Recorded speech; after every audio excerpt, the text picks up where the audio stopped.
Pain heals. Chicks dig scars. Glory lasts forever.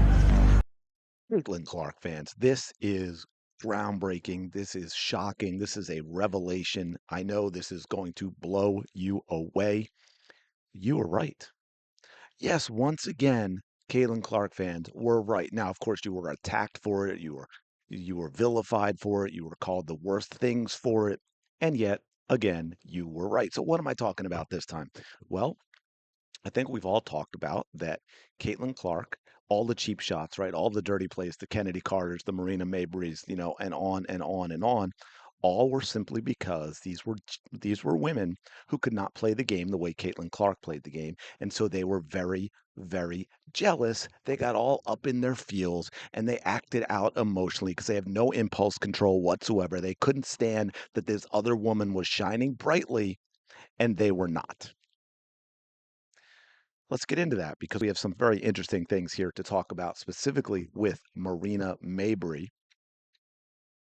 Now, you all, you might remember this play from Marina Mabrey. We're going to get a good look at it from behind here so you can see, well, there's the eye right from then JC Sheldon pushes Caitlin Clark again, gets in her face after she's the one that hit Caitlin Clark. Caitlin Clark nudges her back. She's walking away. Marina Mabrey never saw any, and here she comes. She runs after her, blindsides her from behind. Yeah, that's right. You remember this? This is one of the dirtiest plays in the WNBA. And the reason I say that, there are other things maybe worse in terms of injury or this and that, but it's just the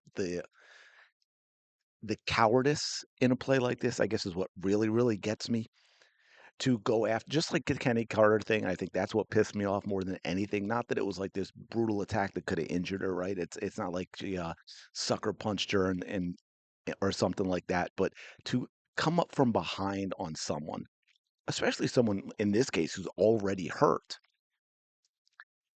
who hasn't even done anything, and slam her from behind like that, cowardice at the highest level. Like for me, I have zero respect for Marina Mabrey, not just as a basketball player, but as a human being.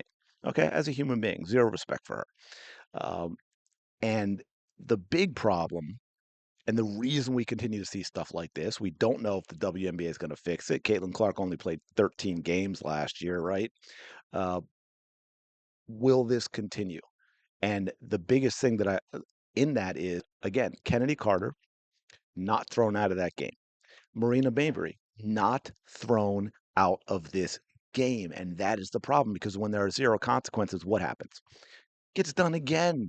It gets done again. And of course, everyone who was the Hatelins, the Slows, the anti Caitlin Clark people all come up with reasons why this wasn't a big deal. How Marina was defending JC Sheldon, who was the first dirty player in this play, let's be clear.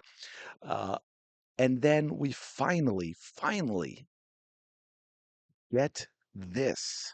Marina Mabrey with the confession. Balance. Like, what do you think is Yeah. like a perfect Like, I balance think, for it? like, I'm 100% like aware. I know when I went too far with things. Like, and it's like shameful. It's like, really, Marina, like that was ridiculous. So like, for example, the Caitlyn thing, like when the play was over and everyone was like, that was obvious that my emotions of us losing and losing and losing, and then she's like low-key punking her team on top of it.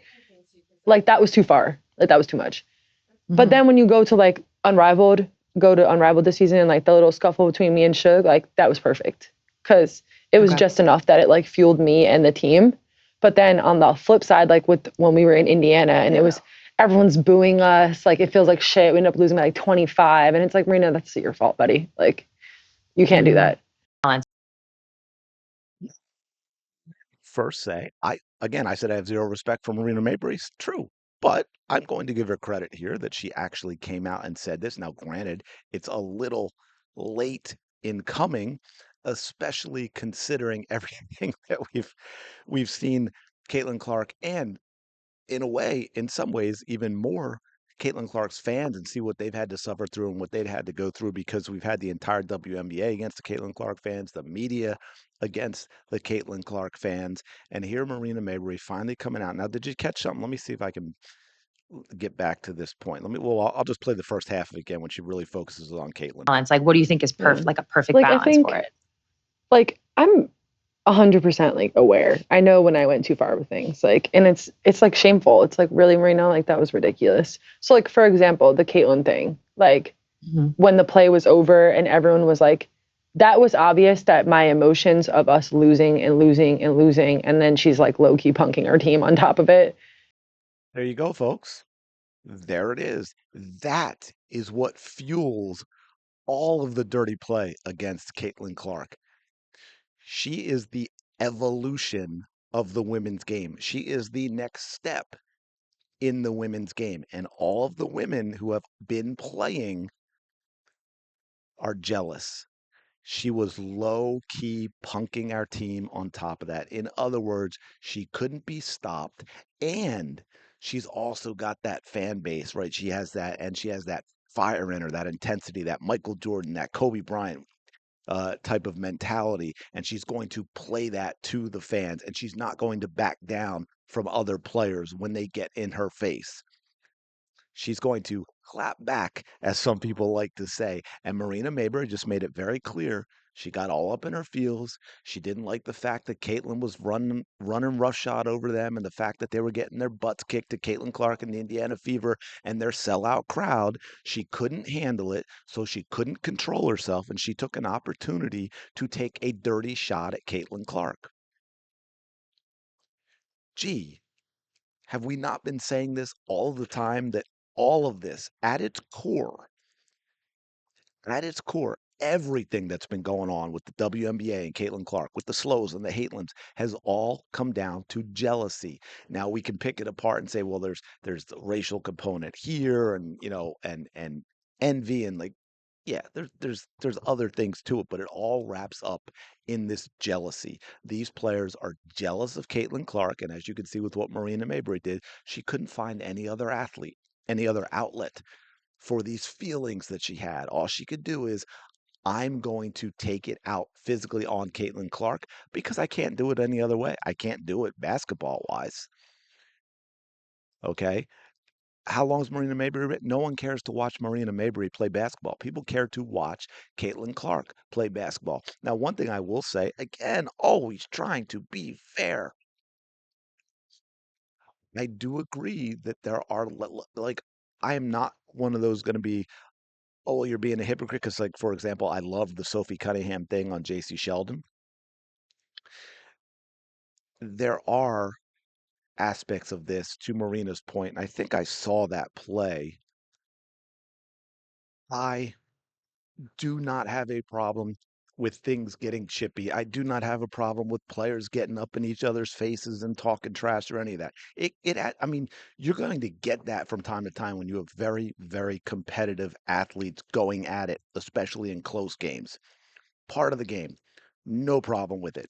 I have a problem with dirty play. I have a problem, especially with dirty play, in the way Mabry did it, where it's just because she was losing, right? Couldn't handle it, got up all in her feels. I'm going to give you an example real quick that's not doesn't have Caitlin Clark in it, and in fact has a couple players I don't like, but I'm going to defend one of them to again, just to kind of add that element that hey, I'm not just cherry picking Caitlin Clark stuff. Everyone remember the dirty play by Alyssa Thomas on Angel Reese?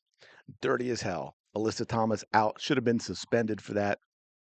100%. I'm completely on board that that should have never happened at all. Now, I mean, that being said, it looked even worse than it was, just because of leverage and how physics works with Angel Reese being in the air. But dirty play, ridiculous, can't be part of the game. Need to have suspensions and fines happen because of it.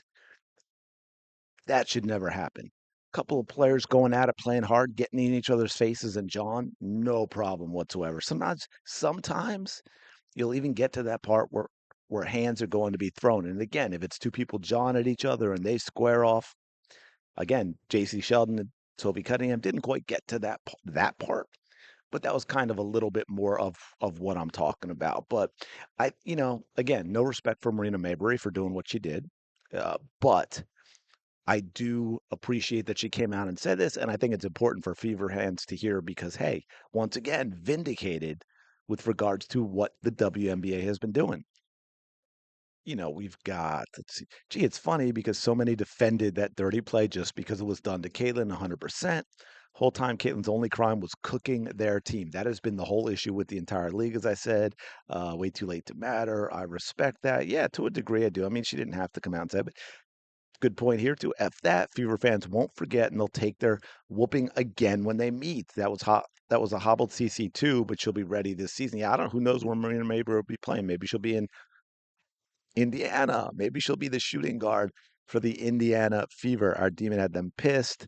Signed the MFCBA. Mabry and the Suns coach are garbage. Yeah, it's going to be different. Mabry is garbage.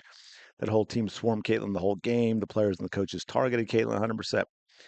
Meanwhile, Mabry also upset us Fever fans again during Unrivaled by trying to instigate a fight with Aaliyah Boston, of all people. And the Fever crowd blamed AB, but AB is the victim here, just as Caitlin Clark was as well. Uh, yeah, I don't know who Bridget is, but Bridget, you're not absolutely not a Caitlin Clark fan. I don't know any Caitlin Clark fans that forgave Marina Mabrey. I am surprised people don't even remember Marina took a swing at AB during the same game. Luckily, AB ducked at the right time for the swing to miss and never even knew it was thrown. Yeah, that's right. I'd actually forgotten that too, but I mean, I remember it now that I did see it at the time, but never forget she loves a good eye poke. Yeah, right. Exactly. 100%. Uh, the bullying scene involved Sheldon. Now this person's made me think I'm crazy, but it's Sheldon. Marina Mabrey and Tina Charles also, and we all know Tina Charles laughed at what she did. But anyway, I don't know. Is this progress? Let me know your thoughts in the comments below. Appreciate you checking out the video. As always, smash the like button, subscribe to the channel. We're only down like 35 subs in January. Absolutely wild. We're almost going to go back to 14.6. We were 4 subs away from 14.9. Wow. Anyway, that's not depressing at all. But I will talk to you later.